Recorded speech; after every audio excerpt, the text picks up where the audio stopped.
청년부 이 소그룹 시간에 오늘 본문을 가지고 이 소그룹을 진행하게 되었던 적이 있습니다. 아이스 브레이크, 먼저 이 본문을 들어가기 전에 청년들과 함께 아이스 브레이크. 제가 이런 질문을 던졌어요. 오늘 본문이 향유옥합이 등장을 하잖아요. 그래서 청년들에게 냄새에 관련된 또는 향기에 관련된 에피소드가 있으면은 짧게 우리 좀 한 가지씩 이야기하면서 좀 이렇게 본문을 들어갑시다. 그러자 제 말이 끝나기도 전에 한 자매가 제가 먼저 이야기할게요 그러는 거예요. 그래서 이 자매가 냄새에 뭔가 아주 진한 사연이 있나 보다, 이런 이야기를 하는 겁니다. 오래전에 본인 이 생일 때 절친이 이 값진 선물을 하나 줬다라는 거예요. 그 선물은 우리가 잘 알고 있는 샤넬 넘버, 어떻게 아세요? 사모님이 주신 거예요?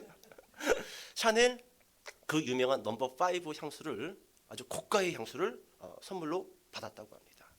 워낙 고가다 보니까 뭐 쉽게 뿌리지는 않았겠지요? 귀한 날에만 뿌리려고 고이 간직했다가 깜빡 잊은 거예요. 그리고 유통기한이 지났습니다. 유통기한이 지났어. 어느 날 서랍을 정리하다가 오래전 친구가 준 샤넬 넘버 5가 탁 나오는 거예요. 오메, 유통기한을 보니까 지났어. 그래도 아까우니까 오늘 왕창 뿌리고 나가자. 친구들 만나러 갔는데 오늘 왕창 뿌리자. 그래서 샤넬 넘버 5를 머리부터 발가락까지 싹 뿌리고, 손수건에도 뿌리고 속옷에도 뿌리고 핸드백 안에도 뿌리고 다 뿌렸대요. 그냥 싹 왕창 뿌렸대. 그리고 나서 오늘 내가 또 지하철을 타고 또 이렇게 가면은 또 사람들이 또 나의 또 향수에 또 얼마나 또 녹아들까. 그렇게 한껏 멋을 내고 지하철을 타고 가는데 잠시 후 지하철 문이 열리고 여고생들이 우르르르 자기 앞에 와서 서 있더라는 거예요. 그리고 잠시 후 한 여고생이 친구들한테 이렇게 이야기하더라는 겁니다. 야, 이거 무슨 향이냐? 어깨가 으쓱 올라가네. 이것들이 드디어 샤넬 넘버 5를 맡았구나. 근데 그 여고생이 이렇게 이야기하더라는 겁니다. 어디서 에프킬라 냄새 나지 않냐? 누가 지하철에다가 에프킬라를 뿌렸지? 그 소리를 듣고 이 자매가 다시 갔던 지하철을 내려 집으로 돌아오는 지하철을 바깥하고 집에 가서 목욕 다시 하고 옷 다시 갈아입고 샤넬 넘버 5를 그대로 휴지통에다 버리고 친구를 만나러 나갔다라는 그런 이야기를 하는 거예요. 여러분, 오늘 본문은요, 이 냄새 나는 이야기를 좀 여러분들과 나눌까 합니다. 그런데 먼저 오늘 본문에 들어가기 전에 여러분, 오늘 본문은요 특별히 향유옥합 이 사건이 기록이 되어져 있는데, 여러분 이 사건은 몇 가지 논란이 있는 내용입니다. 한 네 가지로 그 논란거리들을 여러분들과 잠깐 이야기하고 본문을 들어갈까 하는데, 첫 번째 논란은 뭐냐 하면 언제냐라는 거예요. 뭐가 언젠가? 향유를 부은 시기가 언제인가? 왜냐하면 여러분, 오늘 이 향유옥합 사건은요 사복음서에 다 기록이 되어져 있는 사건입니다. 그런데 다 달라요. 언제 향유옥합을 부었는가? 그 시기가 언제인가? 마태와 마가는요 6월절 이틀 전에 향유를 부었다라고 기록이 되어져 있어요. 누가복음은 생략. 요한복음에서는요 6월절 엿새 전에 향유옥합을 부었다라고 기록되어져 있습니다. 두 번째 논란, 어디인가? 향유를 부은 그 장소가 어디인가? 이게 초미의 논란거리입니다. 마태와 마가는요 이렇게 기록이 되어져 있습니다. 베다니에 사는 문둥이 시몬의 집, 베다니에 사는 나병 환자 시몬의 집. 그런데 여러분, 누가복음을 보게 되면은요 이렇게 기록되어져 있어요. 바리새인 시몬의 집. 이름은 같은데 나병 환자 문둥이 시몬이 아니라 바리새인 시몬의 집. 마지막 요한복음에서는요 베다니 나사로의 집, 마르다 마리아의 오빠 나사로의 집. 다릅니다. 도대체 장소가 어디라는 거야? 자, 세 번째 논란, 누구인가? 향유를 예수님께 부은 그 여자는 과연 누구인가? 마태와 마가는요 한 여자라고 기록합니다. 한 여자다. 그런데 여러분, 누가복음에서는요 죄인인 한 여자다라고 소개하고 있습니다. 그리고 요한복음에 가서 보게 되면은 마르다의 동생 마리아라고 소개하고 있어요. 여러분이 방금 찬송 불렀지요? 값비싼 향유를 주께 드린 누구요? 막달라 마리아. 여러분 이거 틀린 거예요. 막달라 마리아가 향유를 부은 적은 없습니다. 지금 천국에 있는 막달라 마리아가 지금 예수님에게 빨리 저 찬송가 가사 좀 바꿔달라고 마리아면 다 같은 마리아인 줄 아냐고? 여러분 요한복음에서는 나사로의 동생 마리아가 예수님께 향유를 부었다라고 기록되어져 있어요. 네 번째 논란, 어디인가? 어디에 부었나? 향유를 예수님의 신체 어디에다가 부었는가? 머리다라고 생각되어지시는 분 손 들어보세요. 발에다가 부었다. 발 들어보세요. 잘 봐요. 마태와 마가는 예수님의 머리에 부었다라고 이야기합니다. 그리고 누가와 요한은 예수님의 발에 향유를 부었다라고 이야기하고 있다라는 거예요. 논란이지요? 논란이에요. 이 논란은요, 예수님 만날 때까지 끝날 수 없는 논란 중에 논란이라는 거예요. 자, 또 한 가지 물건은 이겁니다. 오늘 이 향유 옥합을 깨뜨린 사건의 본문의 위치가 어디인가? 이게 참 중요합니다. 자, 먼저 여러분 1절의 말씀 읽어보실까요? 1절, 14장 1절. 자, 시작.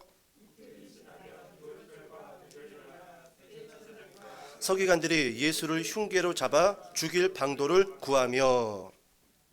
여러분 먼저 향유 옥합 사건이 있기 전에 끔찍한 이야기가 기록되어져 있어요. 이틀이 지나면 유월절과 무교절이라 대제사장들과 서기관들이 예수를 흉계로 잡아 죽일 방도를 구하며. 예수를 죽이기 위해서 지금 대제사장들이 모여서 계획을 짜고 있다는 거예요. 그리고 어떤 본문으로 들어가는 거예요? 향유 옥합 사건으로 들어갑니다. 그런데 향유 옥합 사건이 끝나고 이어서 등장되어지는 말씀이 뭐냐 하면 우리 10절에 가서 한번 읽어봅시다. 10절. 자, 시작. 대제사장에게 가매. 여러분 향유 옥합 이 사건 전과 후에 어떤 내용들이 기록되어져 있어요? 예수를 죽이려는 계획이 기록되어져 있다는 겁니다. 외부적으로는 종교 지도자들이, 그리고 내부적으로는 그렇게도 3년 동안 가리켰던 제자 가룟 유다가 예수님을 죽이기 위해서 점점 예수님을 포위해 가고 있는 말씀이 기록되어져 있다라는 거예요.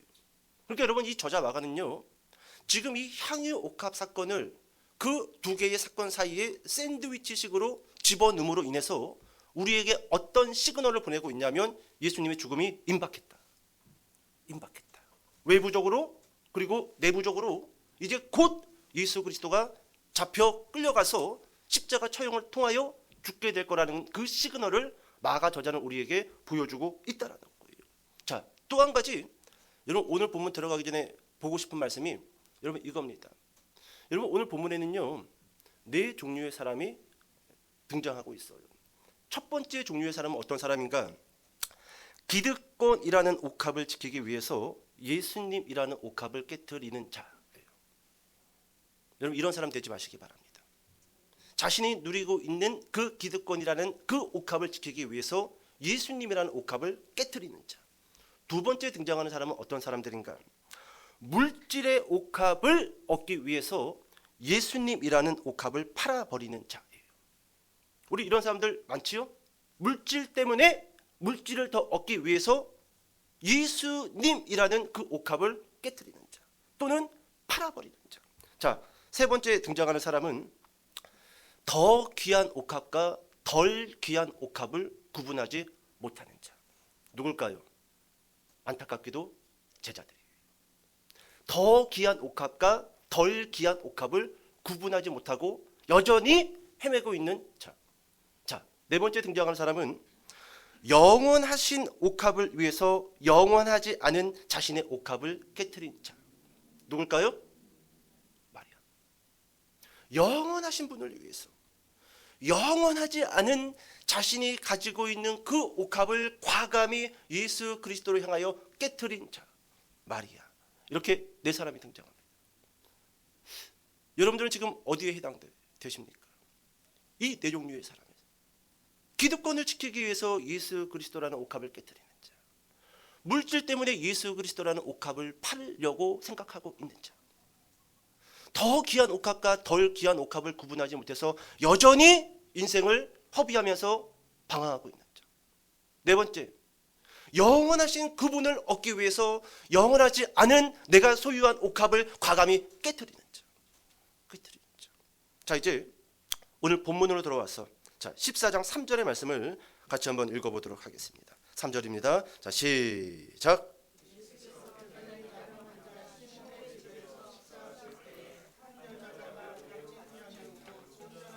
한 옥합을 가지고 와서 그 옥합을 깨뜨려 예수의 머리에 부으니. 아멘. 자, 여러분, 예수님께서 베다니 나병 환자 시몬의 집에서 식사하실 때에 느닷없이 한 여자가 문 열고 들어와서 조용히 예수님 머리에 무엇을 붓지요? 향유 옥합을 붓습니다. 아무도 그런 상황이 연출될 줄 몰랐어요. 식사 중에 불쑥 들어와서 머리에다가 밥 다 먹고 붓지, 아니면 목욕 좀 하고 끝나고 좀 샤워 좀 하고 붓지, 밥 먹고 있는데 머리에다가 향유 옥합을 철철철철철 부었다라고 기록되어져 있어요. 여러분, 이 향유 옥합 사건은 우리가 너무 잘 알고 있는 스토리입니다. 저는 그래서 오늘 이 향유 옥합이 주는 교훈이 무엇일까요? 한 세 가지로 정리해서 여러분들과 나눴으면 좋겠습니다. 첫 번째, 옥합이 주는 교훈은 무엇일까요? 감동을 감동으로만 남겨두지 말자입니다. 따라해 보실까요? 감동으로만 남겨두지 말자. 그렇습니다. 여러분, 본문을 보니까 나드 한 옥합이라고 기록되어져 있습니다. 자세하게 설명하지는 않을게요.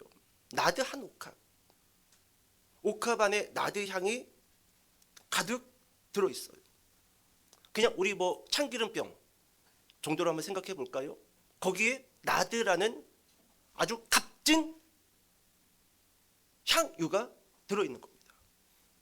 여러분, 보통 이 나드 한 옥합은요, 어느 정도의 가격인가 다 아실 겁니다. 직장인들의 1년 연봉이에요. 비싸죠? 요즘 평균 1년 연봉이 한 어느 정도 되지요? 1억이요? 예, 그렇지요. 평균이지요? 그렇지요. 예. 뭐 1억 뭐 우습지요. 뭐. 그죠? 뭐 대충 벌어도 뭐 1억씩 버니까 우리가. 그죠? 그럼 여러분, 이 나드 한 옥합을 1억이라고 생각해 봅시다. 그러면 여러분, 이 마리아라는 여자는 왜 향유 옥합을 가지고 있는 걸까요? 이것은 그 시대의 역사적 문화로 돌아가 볼 필요가 있어요.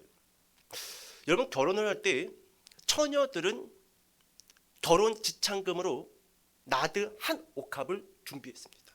근데 이게 워낙 고가다 보니까 1억이잖아요. 이거를 한 방에 백화점 가서 살 수 있을까요? 못 사지요. 그래서 어려서부터 조금씩 그 옥합에다가 나드 기름을 조금씩 사서 모읍니다. 그리고 시집 갈 때 그것을 팔아서 결혼 지참금으로 사용했어요. 자, 그러면 이제 질문. 왜 마리아는 결혼 지참금으로 오랜 시간 모은 이 고가의 나드 향을 예수님의 그 머리에 부었냐라는 거예요. 왜 부었을까? 그냥이요? 저는 그런 생각을 해봤습니다. 여러분, 마리아는요, 만약에 그 마음에 이 나드 옥합을 예수님에게 붓고자 하는 마음이 있었다라고 한다면 기회는 참 많이 있었어요. 여러분, 우리가 잘 알다시피 예수님이 베다니에 사는 나사로의 집에 얼마나 자주 갔습니까? 늘상 가서 거기서 나사로와 마르다와 마리아하고 이야기를 나눴고, 그리고 식사를 대접받았단 말이지요. 참 기회가 여러 번 있었고 자주 있었는데 본문에 6월절 이틀 전, 그러니까 여러분, 예수님이 이제 하루 이틀 지나면은 십자가에 끌려가서 못 박히는 그 시점에 왜 마리아는 식사 중에 계신 예수님의 머리에 이 나드 한 옥합을 철철철 부었냐라는 거예요. 여러분, 제가 한 주간 묵상해 봤었을 때 제 개인적인 생각은 이겁니다. 성령님이 마리아에게 감동을 주셨다. 감동을. 어떤 사람이 이렇게 질문하시는 분들이 있어요. 마리아는 혹시 제자들도 눈치 못 챈 이제 며칠만 지나면 예수님이 십자가에서 죽으실 것을 환상 중에 본 것이 아닌가? 혹시 환상 중에 천사가 와서 이야기해 준 게 아닌가? 아니에요. 아니에요. 제자들은 3번씩이나 예수님이 죽을 것이다라는 그 말씀을 들었는데도 여전히 그 머릿속에 예수 죽음은 삭제된 상태로 예수님을 따라다니고 있었습니다. 아무도 몰랐어요. 이런 대단하신 분이 죽는다고? 에이, 농담이겠거니. 삭제. 저는 마리아가 6월절 이틀 전 예수님의 머리에 그 나드 한 옥합을 다 부을 수밖에 없었던 그 이유가 과연 어디에 있을까? 저는 성령님이 마리아에게 감동을 주었다라고 생각을 합니다. 예수님의 죽음이 얼마 남지 않았기 때문에 예수님의 장례를 준비하도록 성령님이 마리아에게 감동을 주신 거예요. 물론 여러분, 마리아는 예수님의 장례를 준비하기 위해서 향유 옥합을 뿌린 것은 아닐 것입니다. 그런데 마리아가 식사 중에 계신 예수님의 머리에 향유 옥합을 철철철철철 부을 때, 여러분, 예수님은 그 향유 옥합이 자신의 머리를 쭉 적셔서 온몸을 적실 때 이것을 이렇게 해석하십니다. 본문에 돌아와서 14장 8절의 말씀 한번 읽어보도록 할게요. 14장 8절. 자, 시작. 내 장례를 미리 준비하였느니라. 맞지요? 마리아는 몰랐어요. 감동이 와서 성령님이 감동을 줘서 내 결혼 지참금으로 준비한, 내가 가장 아끼고 내가 가장 소중히 여기는 이 나드 한 옥합 예수님에게 부어드리자. 어떤 감동이 왔던 거예요. 그리고 그것을 예수님에게 부었는데 예수님이 그것을 어떻게 해석하셔요? 그는 힘을 다하여 내 몸에 향유를 부어 내 장례를 미리 준비하였다. 그러니까 여러분, 마리아는요, 유일하게 예수님의 장례를 미리 준비한 사람이 된 것입니다. 감동에 순종했는데 유일하게 예수님의 장례를 미리 준비한 사람이 되었다라는 거예요. 여러분, 그런 의미에서 하나님이 여러분들에게 어떤 감동을 주신다라고 한다면 감동을 감동으로만 남겨두지 말라라는 거예요. 여러분, 예전에 이런 경우가 있었어요. 교회를 사임하기로 마음에 결정을 하고 아무도 몰라요. 우리 사모도 몰라요. 저 혼자만 교회를 5월 달에 사임하기로 마음을 먹고 자, 그렇게 이제 교회에서 사역을 하고 있는데요. 주일날 한 집사님 4분이 저에게 쓱 와서 이야기를 하시는 겁니다. 김원영 전사님, 제가 내일 식사를 좀 대접하고 싶은데. 왜요? 모르겠어요. 오늘따라 자꾸 감동이 와요. 전사님 밥 사줘야겠다라는 감동이 저만 오는 게 아니라 제 아내 집사도 그런 감동이 자꾸 온다고 그러는 거예요. 그래서 나는 아무한테도 이야기한 적이 없는데 이분들이 혹시 어떻게 알았지? 알고 이러는 건가? 모르고 이러는 건가? 몰라요. 모릅니다. 하도 오래전에 기억이 나서 거기가 어딘가 생각해 봤더니 제 기억으로 부천역이었던 것 같아요. 부천역에서 그 4분을 우리 사모하고 만나서 근사한 데서 된장찌개에 밥을 맛있게 먹고, 그리고 그분들이 어딘가로 저를 또 이끌고 가는 거예요. 어디였을까요? 구두집. 우리 그런 미신이 있지요? 이 남녀 사귀는 사람들끼리 어떤 선물을 하지 말아라? 왜요? 도망간다고. 그분들이 그렇게 식사 중에 이야기하시는 거예요. 실은 밥을 대접하는 것은 당연한 거고, 어떤 감동이 왔냐면 전사님 구두 한 컬레 사드려야겠다는 감동이 왔다라는 거예요. 그래서 구두 사드릴게요, 만나요 라고 하면 안 올 것 같으니까 밥 먹어요 라고 그렇게 저에게 미끼를 던져서 그날 밥도 얻어먹고 구두 한 컬레도 얻었습니다. 감동이 와서요. 여러분, 하나님이 나에게 어떤 감동을 준다라고 했었을 때 여러분 그것을 그냥 감동으로만 남겨두지 말라라는 거예요. 그 감동을 통해서 하나님은 하나님의 그 역사의 그 족적 중에 우리를 사용하고 계실 때가 있다라는 겁니다. 마리아 봐요.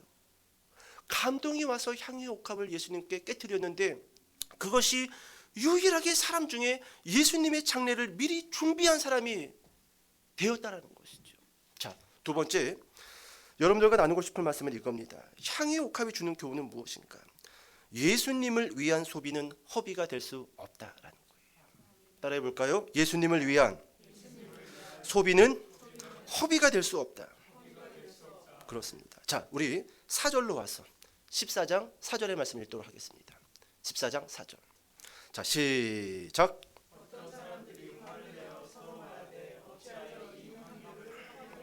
아멘. 자, 4절을 보니까 어떤 사람들이 이렇게 기록되어져 있지요? 이 어떤 사람들이 어떤 사람들일까요? 여러분, 다른 복음서의 이 말씀들을 보면은요, 맞습니다. 안타깝게도 어떤 사람, 특별히 그 제자들 중에 누가 맨 앞장서서 소리를 질렀을까요? 어떻게 그렇게 잘하세요? 가룟 유다예요. 가룟 유다. 뭐라고 이야기하지요? 화를 내어 서로 말하되 어찌하여 이 향유를 어떻게 하는가? 허비하는가? 마리아가 예수님에게 향유를 부을 때 그 모습을 보고 제자 중에 가룟 유다가 화를 냈다. 마리아를 책망했다. 그러면서 이렇게 소리를 지르는 거예요. 왜 그 비싼 향유를 허비하는가? 왜 낭비하는가? 근데 여러분, 이유가 있어요. 본문을 보면은 이 가룟 유다와 제자들이요, 이유를 이렇게 듭니다. 그 향유를 팔면은 300데나리온 이상을 받을 수가 있는데, 한 데나리온은 하루 품삯이죠? 여러분, 요즘 하루 일당이 얼마씩입니까? 20만 원이요? 10만 원이면은 1년 연봉이 1억이 안 되는데 한 20만 원을 쳐봅시다. 20만 원. 300데나리온. 300일 이상 일한 금액이 그 향유 옥합의 가격이라는 거예요. 차라리 그것을 팔아서 그 돈으로 가난한 자들을 구제하는 데 사용하는 것이 옳지, 그것을 그렇게 부어가지고 낭비하냐라고 여러분, 제자들과 특별히 가룟 유다는 마리아에게 화를 내면서 책망했습니다. 그런데 여러분, 요한복음에 가서 보게 되면요, 이렇게 화를 내고 책망하고 있는 가룟 유다에 대해서 요한 저자는 이렇게 보고합니다. 가룟 유다는 돈괴를 맡은 자요 도둑놈이다. 돈괴를 맡았다는 것은 무슨 뜻일까요? 헌금을 관리했어요. 여러분, 헌금함에 손 집어넣는 사람 본 적 있어요? 저는 한 번 있어요. 서울에서 사역할 때 한 학생이 쓱 손을 집어넣어서 몇 개 건지려다가 교사한테 딱 붙잡혔습니다. 딱 붙잡혔어요. 있어요, 여러분. 있어요. 예전에 이런 경우도 있었어요. 이 사무위원회가 다가와서 각 부서 장부를 싹 걷어가지고 쭉 검토했더니 어딘가에서 돈의 흐름이 뭔가 안 맞아요. 추적했더니 몇십만 원이 빈 겁니다. 그래서 그 카드, 그 내역을 추적해 가서 지도를 꺼내가지고 카드 쓴 데를 점으로 다 찍어봤어요. 그랬더니 특정 지역이 나오는 거예요. 그래서 그 특정 지역에 누가 사는가 막 또 조사를 했더니 돈 맡은 회계가 그 지역에 사는 거예요. 그 자매만. 근데 하필 그 자매가 그 해 회계 담당자였어요. 불렀습니다. 여기에서 밥 먹은 거, 여기에서 옷 산 거, 여기에서 가방 산 거, 이거 어떻게 된 거냐? 오리발을 쓱 내미는 거예요. 저는 모릅니다.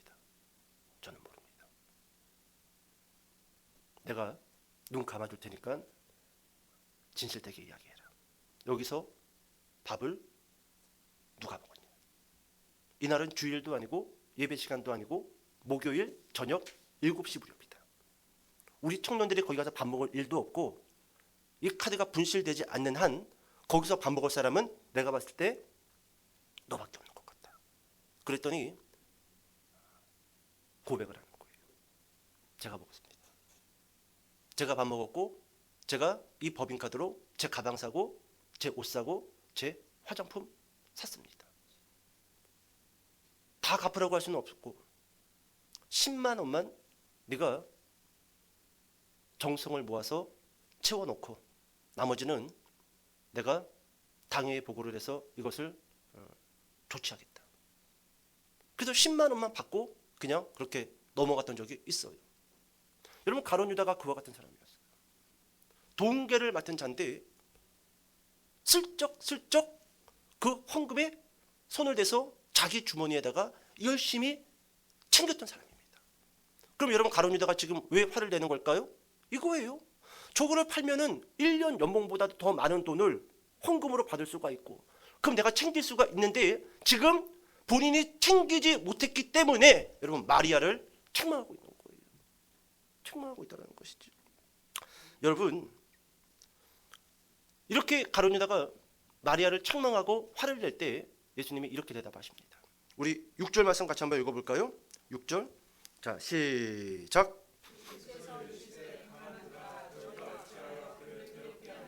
그가 내게 좋은 일을 하였느니라. 아멘. 아멘. 이게 예수님의 대답이에요. 가룟 유다가 막 책망하고 있을 때 예수께서 이르시되 가만둬라. 왜 뭐라고 하냐? 응? 너희가 어찌하여 그를 괴롭게 하느냐? 그가 내게 어떤 일을 하였느니라? 이게 무슨 말일까요? 예수님을 위한 소비는 허비가 될 수 없다라는 거예요. 자꾸 여러분 그런 시선으로 생각하지 마세요. 예수님을 위해서 믿음을 가지고 어떤 사람이 소비를 했을 때 여러분 그 소비를 허비다, 낭비다라고 생각하지 말라라는 거예요. 내게 좋은 일을 하였느니라. 여러분, 이 좋다라는 원어를 보면은요, 원어의 뜻이 뭔지 아십니까? 따라해 볼까요? 아름다운. 그렇습니다. 예수님이 마리아에게 뭐라고 말씀하신 거예요? 내게 아름다운 일을 하였느니라. 내가 못하고 다른 사람이 하면 배가 아파서 허비라고 이야기하시는 거예요. 내가 있어야 되는데 나는 없어가지고 저 사람이 해서 그것을 낭비라고 바라보시는 겁니까? 여러분, 그럴 수 없어요. 믿음을 가지고 예수님께 드리는 것은요, 그것이 10원이든지 아니면 그것이 300다니아리온 이상의 금액이든지 간에 그것은 허비일 수 없다라는 거예요. 내게 아름다운 일을 하였느니라. 여러분, 14장 4절에서 제자들과 가룟 유다는 마리아에게 허비하였다라고 이야기했어요. 이 허비라는 헬라어 단어를 보면은요, 아폴레이아입니다. 따라해 봅시다. 아폴레이아. 예. 그런데 여러분, 요한복음 17장 12절에 가서 보면은요, 예수님이 가룟 유다에 대해서 이렇게 해석을 합니다. 그는 멸망할 멸망의 자식이다. 예수님이 가룟 유다에 대해서 평가를 하고 해석을 하는데, 그는 3년 동안 나를 따르면서 신학을 배웠고 내 사역을 배웠지만 그는 멸망할 멸망의 자식이다. 그런데 여러분, 그 멸망이라는 단어의 헬라어가 뭔지 아십니까? 아폴레이아. 가룟 유다는 쥐 입술로 마리아에게 아폴레이아 그랬어요. 허비. 근데 요한복음에 가서 보면은 예수님은 가룟 유다를 향하여 아폴레이아. 그러니까 여러분, 멸망의 자식은 어떤 자식인 거예요? 허비하는 자식. 허비하는 자식이 멸망의 자식이고, 멸망의 자식이 허비하는 자식이라는 것입니다. 300데나리온 향유 옥합을 깬 마리아가 인생을 허비한 사람일까요? 아니면 예수님을 팔고 은 30을 챙긴 가룟 유다가 인생을 허비한 사람일까요? 맞습니다. 주일에 예배드리기 위해서 교회로 모여서 헌금을 하고 그 시간에 또 교회에서 봉사하는 사람이 인생을 허비한 사람일까요? 아니면 주일에 예배 자리에 참석하지 아니하고 예배를 무시한 채 얼마를 더 벌기 위해서 예배 밖에 있는 사람들이 여러분 인생을 허비한 사람일까요? 여러분, 성경은 은 30을 얻은 가룟 유다를 허비했다. 그가 멸망의 자식이다. 아폴레이아다. 그렇게 말씀해주고 있다라는 것이죠. 참 재밌는 것 같아요. 가룟 유다는 얻고도 허비한 사람이고 마리아는 허비하고도 얻은 사람이라는 것이 오늘 복음서의 대답이라는 거예요. 여러분, 우리가 마리아 같은 사람들이에요. 여러분, 이 한 시간이 얼마나 아까운 한 시간입니까? 여러분 우리가 드리는 헌금이 얼마나 귀한 헌금입니까? 저도 틈틈이 시간 날 때마다 우체국 물류센터에 가서 열심히 일합니다. 격달로. 또 5월 달에 또 문자가 왔어요.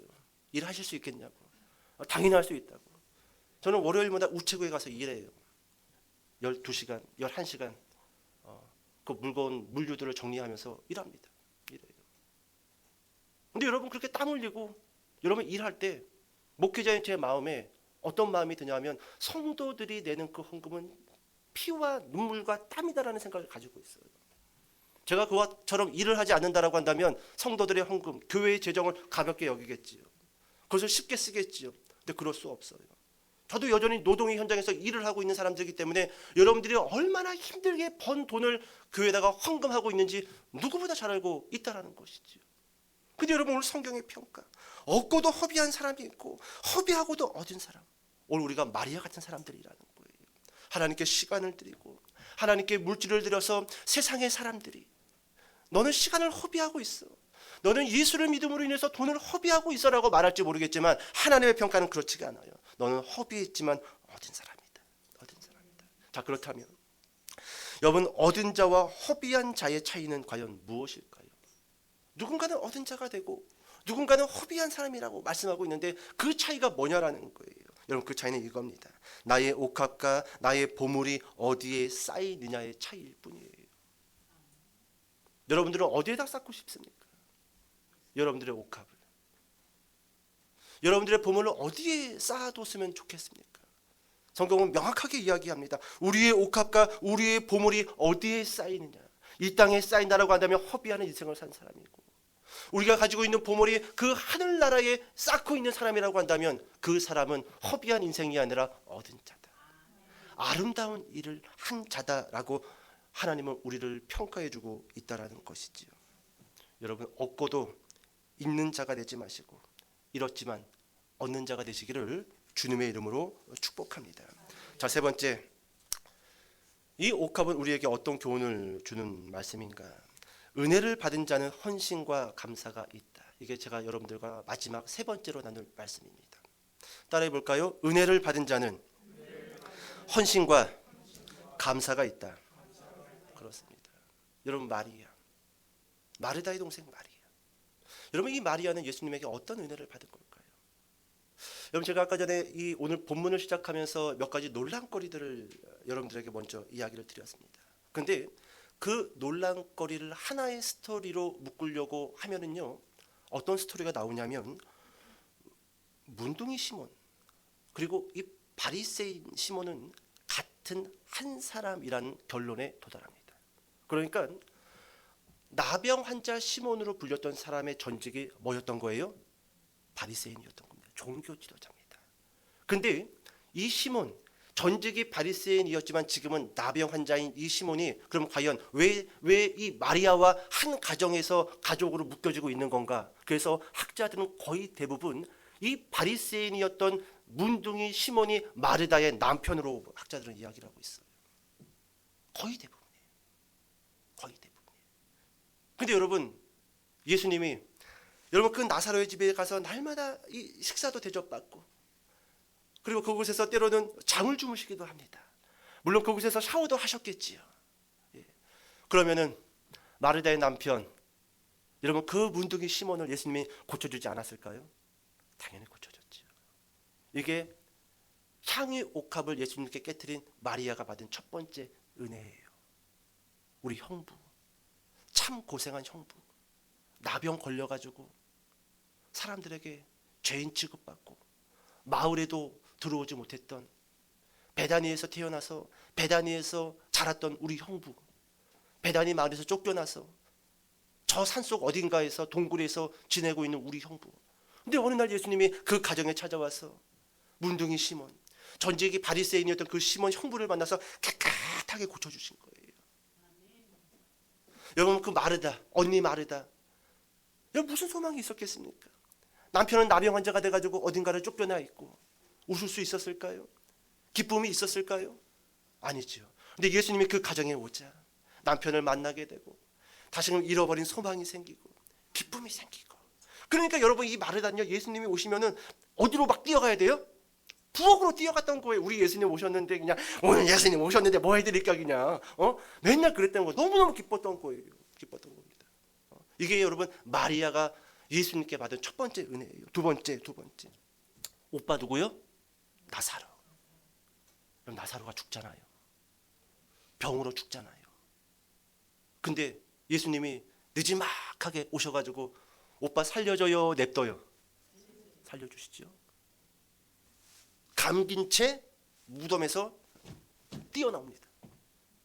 이게 여러분 향유 옥합을 깬 마리아가 예수님을 만남으로 인해서 받은 두 번째 은혜라는 거예요. 죽은 오빠를 살려주신 우리 예수님. 여러분 이 마리아에 대해서요, 아까 그 논란 중에 하나가 이거였습니다. 누가는 이 마리아를 죄인인 여자로 표현하고 있어요. 죄인. 여러분 이스라엘 땅에서 여자를 죄인이다라고 했다면 보통 그 여자의 직업이 뭘까요? 창녀입니다. 그래서 항상 세리와 창녀가 같이 등장해요. 그러면 이 마리아의 직업이 무엇으로 추정 가능해요? 창녀. 모든 베다니 마을 사람들이요, 아유 저 집안 꼴하지 마라. 저 집안은 뭔가 하나님에게 뭔가 핀때가 잘 안 맞는 집안이야. 그 시몬 봐, 저 집에 장가 가가지고 나병 걸려가지고 그 좋은 직장 때리치고 산속으로 도망가 살고, 그 아내는 맨날 죽상하라고 저러고 있고, 오빠는 병 걸려가지고 콜록콜록 언제 죽을지 저러고 있고, 저 망둥이 저 마리아는 이뻐 했더니 창녀가 돼가지고 이스라엘 나라의 대표적 죄인이 됐고, 참 저 가정은 참 진짜 대단하다, 대단해 진짜. 여러분 사람들이 그 가정과 이 가족들을 봤을 때마다 뭔가 하나님에게 저주를 받은 가족, 하는 일마다 안 되고, 하는 일마다 이상하게 되고, 여러분 그렇게 오해하지 않았을까요? 그렇게 손가락질하지 않았을까요? 근데 예수님이 이 가정에 와서 죄인인 마리아를 고쳐주신단 말이에요. 그 모든 죄를 용서하시고 씻기신단 말이죠. 마리아야, 너 더 이상 죄인 아니다. 내가 너의 죄를 깨끗하게 하였노라. 이제는 이전에 했던 일들을 다 끊어버리고 새로운 사람으로서, 새로운 직업을 가지고. 그래서 여러분 마리아는요, 그 은혜가 너무너무 감사를 해서 예수님이 그 집에 오시면은 부엌으로 뛰어가요? 예수님 발밑으로 뛰어가요? 발밑으로 뛰어가는 거예요. 나를 용서하신 예수님, 나를 깨끗하다고 선포하신 예수님. 그래서 항상 이 예수님이 이 배단이 이 집에 찾아가면은요, 예수님은 항상 발밑에 있어요. 말씀 들으려고. 이게 마리아가 예수님께 받은 은혜예요. 그리고 이 은혜가 있기 때문에 예수님에게 헌신할 수 있었던 것이고, 예수님에게 감사할 수 있었다라는 것입니다. 자, 이제 오늘 본문 맨 마지막 9절 말씀 읽도록 할게요. 9절. 자, 시작.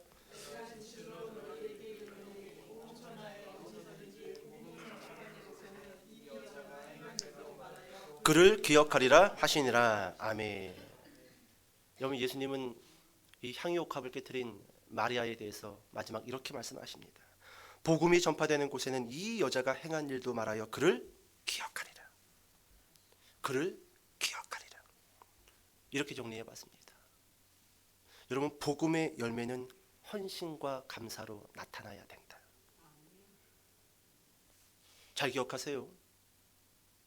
복음의 열매는 무엇과 무엇으로 나타나야 된다? 헌신과 감사로 나타나야 된다. 만약 복음을 믿는다, 복음을 들었다, 복음을 알고 있다라고 말하면서 헌신이 없고 감사가 없으면요, 그 사람에게 그 복음이 복음된 거 아닙니다. 복음을 오해하고 있는 거고 복음을 잘못 들은 거예요. 복음의 비읍자도 아직 이해하지 못하고 있는 거예요. 복음, 여러분 마리아가 들은 그 복음 한번 묵상해 보세요. 어떻게 헌신을 안 할 수가 있고 어떻게 감사를 안 할 수 있냐라는 거예요. 복음의 열매는 헌신과 감사라는 것이죠. 그리고 여러분 성도의 이 헌신과 감사를 하나님은 영원히 기억해 주시는 분이라는 거예요. 우리가 받을 은혜가 커서 하나님 뭐 별건 아니지만 이렇게 헌신 좀 할게요. 하나님 별거 아니지만 제가 이렇게 좀 감사 좀 할게요. 아무것도 아니에요. 아무것도 아닙니다. 하나님이 우리에게 주신 그 은혜를 놓고 본다라고 한다면 우리가 드리는 것은 아무것도 아니지요. 그런데 오늘 예수님이 복음이 선포되는 곳에 마리아가 행한 일도 영원히 기억되리라. 마리아를 높여주시는 거예요. 존귀하게 만들어주는 거예요. 마찬가지 아니겠습니까? 여러분, 우리는요, 우리가 하나님께 헌신하고 감사했던 것 다 기억하지 못할 수도 있을 겁니다. 그런데 하나님은요, 우리가 그 받은 은혜로 하나님 앞에 헌신하고 감사했던 그 모든 것들을요, 영원히 기억하고 계신다라는 거예요. 우리가 헌신하기 위해서 깨트린 그 옥합, 우리가 받은 은혜가 너무 커서 감사하고자 깨트린 그 옥합, 다 어디에 쌓여 있을까요? 하늘나라에 쌓여 있어요. 하나님이 다 기억하고 계십니다. 다 기억하고 계세요. 제가 종종 이야기하잖아요. 마틴 로이드 존슨 목사님이 그분이 쓰신 로마서 강해서를 보면은 이렇게 이야기합니다. 우리가 죽어서 그 아버지의 나라에 들어가면은 하나님이 우리에게 이렇게 이야기를 할 거라는 겁니다. 많은 사람들이 하나님 앞에서 벌벌 떨고 있을 거라는 거예요. 누구도 하나님 앞에 서서 저는 그래도 열심히 헌신하고 감사했습니다라고 고개를 빳빳하게 들 사람이 없다라는 것입니다. 그런데 하나님의 성도들에게 이렇게 이야기한다라는 거예요. 김 집사야, 네 하나님, 저는 한 게 아무것도 없어요. 네가 40년 전 딱 한 번 교회에 와서 빗자루를 들고 청소한 그 일을 나는 기억하고 있다. 사랑하는 내 딸아, 여기에 무너지는 거예요. 우리는 쫄려가지고 나는 한 거 없어. 나 지옥 가면 어떡해? 이러고 있는데 나도 기억나지 못하는 거, 나도 기억이 안 나는 거. 근데 하나님은 그걸 기억하고, 사랑하는 내 딸아, 네가 교회에 와서 청소한 그 일을 나는 기억하고 있다. 그게 옥합이라는 거지요. 옥합이라는 거죠. 여러분, 아주 오래전에 연합수련회를 준비하고 있는데 좀 재정이 부족했어요. 그래서 이 재정을 어떻게 이렇게 좀 채울까? 이미 다 계약도 끝나고 장소 계약도 끝나고 이미 2박 3일 프로그램이 다 나온 상태로 수련회를 준비를 해야 되는데, 재정이 좀 더 있어야 되는데, 좀 더 있어야 되는데. 근데 그 마음을 한 청년이 알았는지, 그 청년이 그때 마침 이 편의점에서 알바를 했습니다. 저녁 시간에. 그래서 한 달에 한 70, 한 80 정도 그렇게 알바비를 받았어요. 근데 그 청년이 내 마음을 어떻게 알았는지 어느 날 사무실에 찾아와서 봉투 하나를 탁 놓는 거예요. 뭐냐? 제 알바비 받은 겁니다. 어제 알바비 받았습니다. 근데 이거 다 수련회비로 찬조하겠습니다. 깜짝 놀랐어요. 내가 저 20대 중반에 저 나이 때 내가 어딘 가서 한 달 알바해서 본인은 가지 못하는 그 수련회 알바 때문에, 근데 그 수련회 찬조하기 위해서 한 달 일한 그 알바비 전액을 수련회 찬조비로 난 내놓을 수 있을까? 내놓을 수 있을까? 그래서 얼른 받았어요. 마음 바뀔까봐 얼른 받아가지고 서랍에 넣고 열쇠를 잠가버렸어요. 그리고 축복기도 해주고 돌려보냈죠. 얼른 가라고, 얼른 가라고, 마음 바뀌기 전에 얼른 가라고, 얼른 가라고. 여러분, 복음 앞에 삶의 목적을 깨버린 성도, 반대로 복음 앞에 깨져 본 적 없는 제자들, 그게 오늘 본문이 우리에게 말씀해주고 있는 한 단면입니다. 정말로 깨져야 될 사람들은 누구였어요? 제자들이지요. 신앙을 배웠고 3년 동안 예수님의 사역을 배웠던 이 사람들, 이 사람들은 깨지지 않는 채 성도들을 리드하려고 했었어요. 근데 오히려 성도들이 신학을 배운 그 제자들보다도 훨씬 더 하나님 앞에 온전히 자신의 삶을 깨어서 드리고 있었다라는 거지요. 이게 오늘날 우리 한국교회의 한 단면의 모습이 아니겠는가라는 씁쓸한 생각을 또 하게 됩니다. 여러분, 예수님 아니면 우리는 아무것도 아니에요. 복음이 아니면요, 우리는 아무것도 아닙니다. 예수님만이, 복음의 주인공 되신 그 예수님만이 여러분 우리의 소망 가운데 온전히 자리 잡을 때 여러분 우리가 우리 될 수 있어요.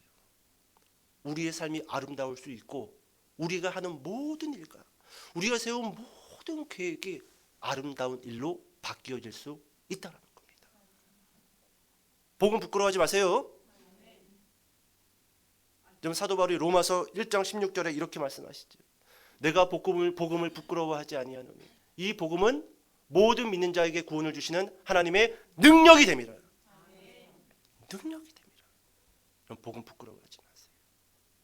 온전히 복음을 깨닫고 내 모든 삶의 옥합을 주님께 깨어서 여러분 그렇게 드리는 삶의 목적과 삶의 태도와 자세가 완전히 바뀌어진 인생을 살아가는 저와 여러분 되시기를 주님의 이름으로 축복합니다. 기도하겠습니다.